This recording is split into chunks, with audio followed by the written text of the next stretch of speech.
Have you ever heard of a town that vanished completely without a trace? Not a single body left behind. Not a drop of blood or evidence of a struggle. Just a silence as heavy as the grave, and one word carved into the ancient bark of a gnarled tree. CROATOAN. It sounds like the stuff of folklore, some whispery campfire story meant to frighten children and tickle the old terrors that sleep at the back of our minds. But this isn't a legend. It happened in 1590.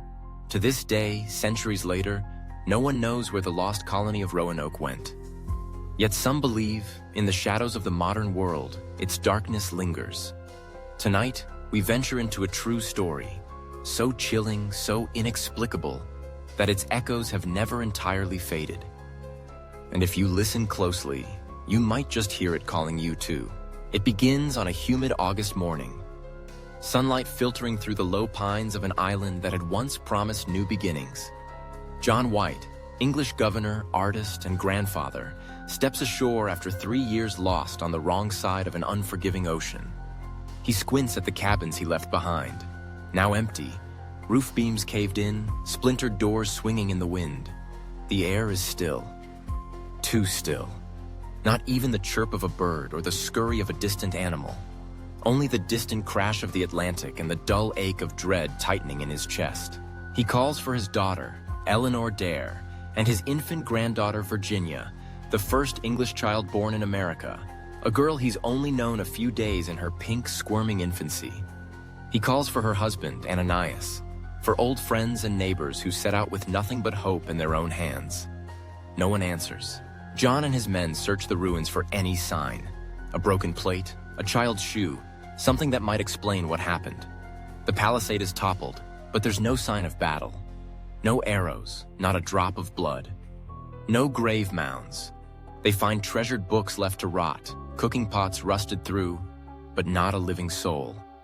On the trunk of a twisted old oak, they find the word. CROATOAN. Carved deep, precise, as if whoever did it wanted to make sure it was seen. There's no boat left, nothing to chase after. John's mind ticks over relentlessly. CROATOAN, the name of a nearby island and of the native people that live there. Had the settlers sought their help? Had they been taken or rescued or absorbed into some new life far from English eyes? He clings to hope. But as night falls over the dead village, shadows lengthen and press against the remnants of yesterday's ambition. Hope gives way to a creeping, insistent fear, the sense that something more than mere misfortune has passed through this place. During the bitter years White was stranded in England, he began to dream. Night after night, he saw a woman of fire walking between the blackened trees of Roanoke, her footprints smoldering in the loam. Voices whispered behind him, just at the edge of waking. They are not gone. They are claimed. He'd wake with beads of blood on his pillow, nosebleeds staining the covers, and find, sometimes, arcane sigils scrawled onto his bedroom walls. In soot, in red, as if his hand had worked in the night without his mind's consent. The CROATOAN people, he knew, possessed secrets old as the land itself. Their healers spoke of the things that lived between the roots of trees, of spirits that slept beneath the mounds. The signs on his bedside, he'd realize one horror-stricken morning, matched those ancient sigils, used in rituals to guard the boundary between the living and the other. White stopped telling anyone of what he saw. But he wrote it down, letter by shaking letter, in a battered journal he swore never to let out of his family's hands. Centuries passed.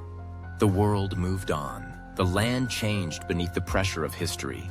But in 2021, a battered trunk was brought up from the bowels of a crumbling English estate, sold behind closed doors at a London auction house.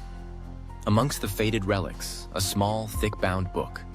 The ink was brown with age, but the message on the first page was as clear as if freshly written. I heard singing in the trees. Not native, not human, something older than God. The journal told more than any history text or myth had dared. According to White, the Roanoke settlers made a secret pact. Not merely for survival, but for safety from what stalked the night. The CROATOANs had warned them not to enter certain parts of the woods, not to dig upon the sacred mounds. The pale foreign hands did not listen. They broke the earth, hoping for water or gold, and what they found was neither. something awoke. A force as hungry and cold as the grave. They weren't killed, White wrote, his letters trembling. They were taken.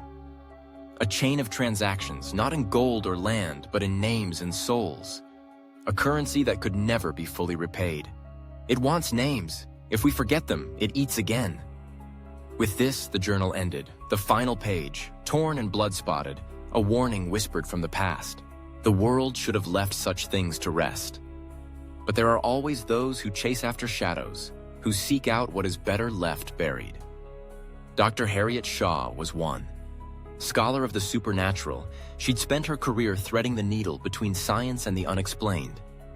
Drawn by the newly surfaced journal and the mysteries thick around Roanoke, she journeyed to the old colony site, following the clues mapped out by White's century-old terror. What she found was a forest that seemed to lean in around her, vines thick and thirsty, the light greenish and wrong beneath the leaves. In the heart of the overgrowth, a stone-edged well, half collapsed, alive with moss and roots. When she pressed her ear to the crumbling stones, she heard it. A low, humming song, with no words, but a sadness that bit into her bones. It thrummed with a promise older than grief itself. She leaned forward, trying to glimpse the dark below. And something, a hand, a gust, an ancient yearning, yanked her in. The fall seemed endless. Then screaming, gasping, she found herself not at the bottom, but somewhere else entirely. She stood in Roanoke, only it was not the ruins she'd expected. The village crackled with life. Fresh thatched roofs, smoke curling from chimneys, the scent of baking bread and hearth fire. Children played in the lane between cabins. Men and women moved about their daily business. But none of them spoke. Their eyes were black, glassy, emptier than night. One woman stepped forward, her face heartbreakingly familiar from crumpled sketches and battered coins. Eleanor Dare, daughter to John White, mother to Virginia, her eyes sharp with unending sorrow. "You woke it up," she whispered, her voice carrying the weight of 4 centuries of silence. She led Harriet to a hut low to the ground, walls marked with bone charms and red handprints, a stone altar at its center. The corners flickered with shadows, and air clung heavy as wet earth. Eleanor told her, the CROATOAN tribe were keepers, protectors, the only barrier between the sleeping spirit and the living. When the settlers took what was not theirs, the boundary broke. The hunger beneath Roanoke woke for the first time in centuries and would not be stilled by apology. So they made a pact. Blood for blood, names written on the air, bound into the ground with ritual. 117 names. Each one a hush upon the world's tongue, each one tied forever to the place they vanished. But the hunger did not ease. The interim is fragile, the line between worlds dangerously thin. If no one remembers us, Eleanor warns, it sings again. Suddenly, the illusion falters. Harriet is dragged into the center of the square, its cobbles now daubed with symbols that pulse and shift when she blinks. Villagers encircle her, chanting in a tongue she does not know, their hollow eyes fixed and fevered.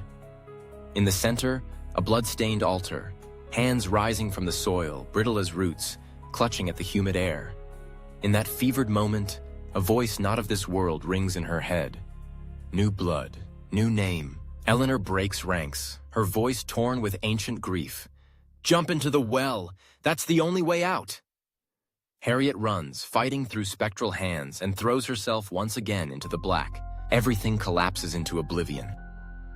She wakes in a hospital bed, eyes blinking against fluorescent light.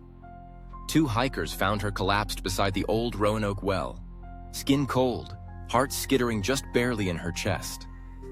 Doctors say she was muttering strange words in her sleep, her pulse weak, refusing to rise. In her hand, clenched so tightly that flesh had torn, is an object. A scrap of ancient tanned skin, etched with the words, "Roanoke never left, it only sleeps." The days after, she cannot sleep without hearing the song, the low, slow humming that gnawed at the walls of her mind. 7 nights pass. On the 8th morning, her bed is empty, the door locked from within. Her absence is total. No trace but a single tooth, small and perfect, laid on her pillow. just as it was before. No body, no blood, no sign of where she went. In the wake of these DTK,